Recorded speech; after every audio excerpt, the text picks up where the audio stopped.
मैं हैदराबाद में समाजवादी पार्टी और हम मिल करके जो महत्वपूर्ण जगह हैं जहां पर टेक्नोलॉजी को लेकर के बहुत ज्यादा काम हुए हैं और इधर हर दिन अखबारों में, हर दिन मीडिया के माध्यम से हम लोग ये देख रहे हैं, पढ़ रहे हैं, सुन रहे हैं कि एआई का प्रभाव हर स्तर पे हर जगह बढ़ता चला जा रहा है।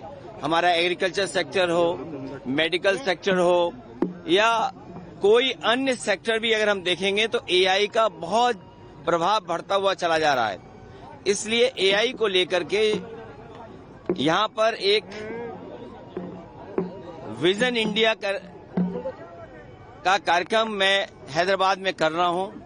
विजन इंडिया का मकसद यही है कि देश विजन के साथ चले, न्यू इंडिया कैसे किस दिशा में बढ़े, पॉलिटिक्स डिवीजन की ना हो, पॉलिटिक्स विजन की हो। इसलिए मैं हैदराबाद आया हूं। पॉलिटिक्स प्रोग्रेसिव हो, नेगेटिव ना हो, नकारात्मक पॉलिटिक्स नहीं हो, विजनरी पॉलिटिक्स हो, डिवीजन पॉलिटिक्स खत्म हो, विजनरी पॉलिटिक्स शुरू हो। इसलिए हैदराबाद में आया हूं। क्या बोलना चाह रहे हैं? देखिए, सेशन में सबसे महत्वपूर्ण बात तो ये आई कि वो लोग वंदे मातरम गाना चाहते थे जिन्होंने कभी वंदे मातरम नहीं गाया, जिन्होंने वंदे मातरम आजादी से पहले नहीं गाया, आजादी के बाद नहीं गाया, जिन्होंने एक रंगी पसंद किया, तिरंगे को पसंद नहीं किया, तो वो लोग आज वंदे मातरम गाना चाहते हैं। और दूसरा एसआईआर को लेकर के, एसआईआर और इलेक्शन कमीशन को वोट बढ़ाने के लिए काम करना चाहिए कि वोट बढ़ें। और मैंने जैसा कहा और फिर कहता हूं कि यूपी में 3 करोड़ से ज्यादा वोट कटने जा रहे हैं। अगर आप सोचें 3 करोड़ वोट अगर कट जाएंगे और बीजेपी इलेक्शन कमीशन मिलकर के ये साजिश कर रहे हैं कि जहां जहां बीजेपी हारी है वहां पर वोट ज्यादा काट दें, तो ये तो साजिश है। लोकतंत्र में, डेमोक्रेसी में साजिश है। और ये एसआईआर नहीं है, एसआईआर के बहाने एनआरसी है। जो एनआरसी ये सीधी लागू नहीं कर सकते थे, वो एनआरसी लेकर के आए हैं। ये लोगों के कागज ढूंढवा रहे हैं। अगर कभी एनआरसी लागू तो कागज क्या देने पड़ेंगे? यही तो कागज देने पड़ेंगे। और फिर आप लोग तो एक उस शहर के जो टेक्नोलॉजी को समझते हैं, आधार को आधार ही नहीं मान रहे हैं। ये सबसे बड़ा दुर्भाग्य है कि आधार में हमारे रेटिना की इमेजेस हैं, हमारे फिंगरप्रिंट्स हैं, हमारा पूरा डिटेल उसके अंदर है।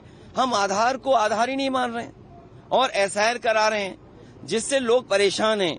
इन्होंने नोटबंदी में परेशान किया, जीएसटी से उद्योगपतियों को परेशान किया, कोविड में परेशान किया और अब एसआईआर से परेशान कर रहे हैं। क्या सोच सकते हैं आप यूपी में 3 करोड़ से ज्यादा वोट कट जाए? तो ये कैसी डेमोक्रेसी है? अगर हमें वोट ही नहीं डालेंगे हम, तो फिर लोकतंत्र को कैसे बचाएंगे? अभी हम बाबा साहब भीमराव अम्बेडकर जी की प्रतिमा देखते हुए आ रहे थे।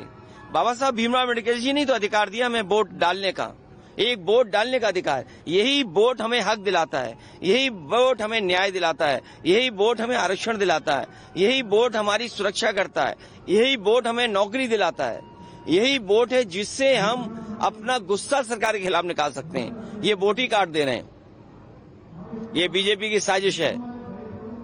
सर, और एक तरफ यहाँ की सरकार जो यदुवंशी के सदर फेस्टिवल बनाते, स्टेट फेस्टिवल बनाए, तो अब इसको क्या चाहेंगे? मैं बधाई देना चाहता हूं अंजन जी को और अनिल यादव जी, राज्यसभा मेंबर। इनके प्रयास से, इनके साथियों से मुख्यमंत्री जी ने स्वीकार किया कि सदर सेलिब्रेशन स्टेट फेस्टिवल होगा और इस तरह के आयोजन में सरकार को बजट ज्यादा देना चाहिए।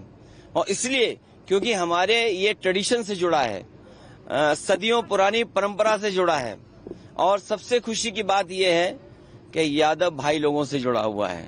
और उससे भी खुशी की बात यह है कि यादव भाई और यादव समाज के लोग जिससे वो हजारों साल से जुड़े रहे, अपने घर, मकान, जानवर और गाय से, वो कम से कम इस फेस्टिवल, सदर फेस्टिवल सेलिब्रेशन में ये सब चीजें शामिल होती हैं।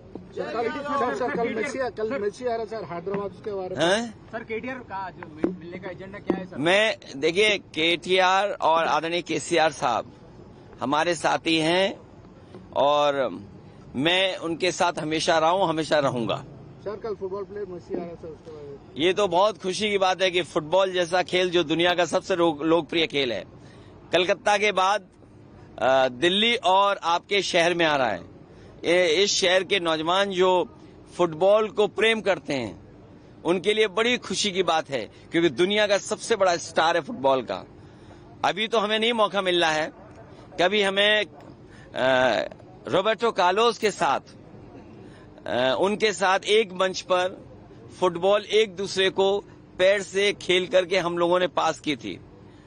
रॉबर्टो कार्लोस के साथ जब कभी समाजवादी सरकार उत्तर प्रदेश में होगी तो हम लोग भी बुलाएंगे, क्योंकि सरकार ही बुला सकती है, सरकार ही खर्चा कर सकती है। विपक्ष के लोग तो केवल दूर से देख सकते हैं, इसलिए टीवी पे हम लोग देखेंगे।